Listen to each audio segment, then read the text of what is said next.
Welcome in then to the latest edition of ESPN FC. I'm Dan Thomas, Ali Morano and Steve Nicol alongside me. Gab Marcotti will be joining us shortly. We start today's show in England. Newcastle against Manchester United.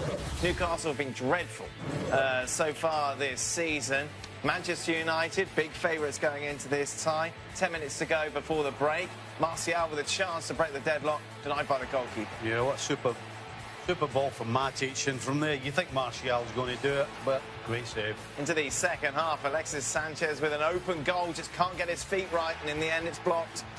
A nice little ball by Romelu Lukaku. Alexis Sanchez times his run well, takes the first touch around the goalkeeper, but as you say, can't quite sort himself out, doesn't take that touch when he needs to. Wasted opportunity. Now, free kick here, take a look at this. Chris Smalling with a dive. Hey! Tell you what, one good old-fashioned big hard-nosed centre-back. Hey! I mean, look at that. And actually, guess what? That's going to cost them, by the way. Is it because from the free kick, Stephen? Correct. Is that what you're suggesting? Because Yes. Matt Ritchie would make it 1-0. Ball's thrown in. Nobody in a red jersey wants anything to do with it. And then it's a nice little touch from Gale, and Matt Ritchie side foots it home. So, just after that, Paul Pogba. What? Taken off. He doesn't look Wait a at minute, me. wait. He's going to start crying again. Michael Carrick would replace him, and it would be Carrick with the chance to get the equaliser late on. It's a great stop from the goalkeeper. It's a nice little reaction. Manchester United throwing numbers forward. But the goalkeeper, Dubravka, comes up with the save. 1-0. See you guys later.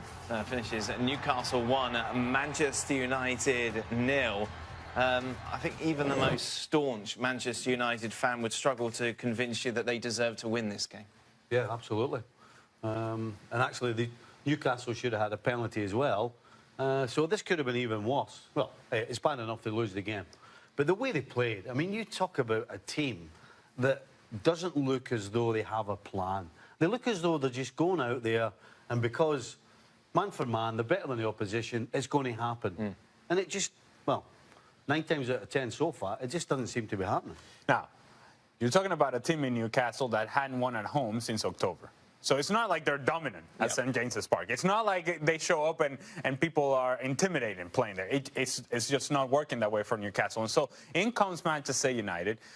And what I just don't understand, don't have an idea why this is happening, Alexis Sanchez dropping deeper and deeper to get the ball, coming inside to get the ball. I don't know if it's tactical, I don't know if it's his own decision, but it takes him away from what he does best. It takes him away from the attacking goal. It takes him away from creating opportunities. And everybody just collapses in the middle. It makes it more predictable. It makes it easier to defend. And Manchester United as a whole, very predictable, very slow, everything sideways, everything down the middle.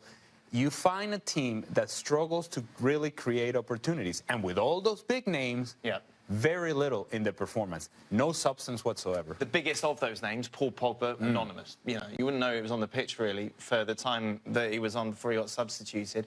What's going on? You know, why do you pay over £100 million for a guy who, in the final third, either can make something for one of his teammates or put the ball in the back of the net? Why do you pay £100 million for somebody who does that and then play him as a defensive midfielder and then wonder why things are not working out? I've got to say, the fact that he was substituted a couple of weeks ago, was left out, is now brought off after 60-odd minutes. Just as Newcastle score as well. Just as they've scored. Is there a personality battle going on here between him and Mourinho? Is this a battle of who wears the pants? Because I don't care where you play Paul Pogba. You've got to get him on the field somewhere. A guy with his ability has to play. And I'll tell you what, if you're going to make changes and you're going to bring Lingard off, how's about you move Pogba up there? Yeah. And put him in a place where he will help you.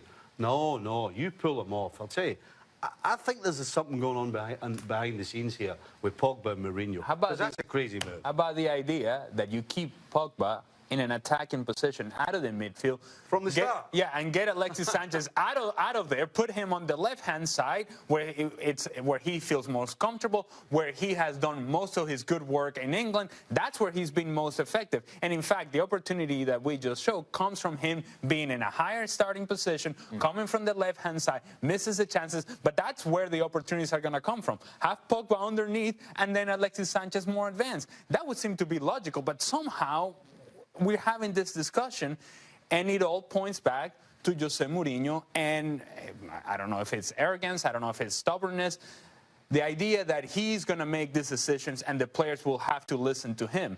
And while there is a point to be made there that, yes, if that's your job as a player, Paul Pogba, so you're going to play defensive midfielder, well, then that's what you've been asked to do, then do so. But, man, it seems like a waste of talent when you have your attacking players playing essentially 10 yards from the back line. And by the way, what does Lukaku have to do to get brought off? The guy was horrible. The guy was never in the game. The guy looked lost all the time. How about you get him off and keep one of your main guys like Pogba on? Let's bring Gab Marcotti into the conversation. Gab, some strong words from the boys regarding Pogba and his relationship with Mourinho. What do you make of this? I mean, look, I think there's a number of moving parts here. It's pretty obvious that Pogba in the two in front of the back four, it's not his best position. He still should be doing better. He's going through, I think, a poor spell. Going back to the Tottenham game, obviously then he was benched in the game after that. Now, prior to the Tottenham game, I thought he was coming off a run of 4, 5, 6 games when he was really, really very effective. It's not an excuse, but he's certainly not helped by the pieces around him. If you put Martial over on the right, he looks lost. Valencia was supposed to provide all the width. You know, when Ali was talking about them getting bottled up centrally, Valencia had, I thought, perhaps his poorest game of the season over on the right. You know, when you've got these things going on, it becomes harder for Paul Pogba. It's not an excuse. He still should do better. But clearly, when he's that deep, and incidentally, Lingard, I don't get it. I don't understand. I know he's had some good games, but surely playing Lingard in the hole, it doesn't make any sense because all you're doing is bottling up runners from deep, specifically Pogba. If you are going to play Pogba in the two, I think you need to have a different sort of player in the hole. You know, the one Gab said there about things not making sense. So if it's the pieces round about your £100 million player, why are you taking him off? Why don't you take the pieces around it that are not working? It doesn't make any sense, and No. it doesn't help.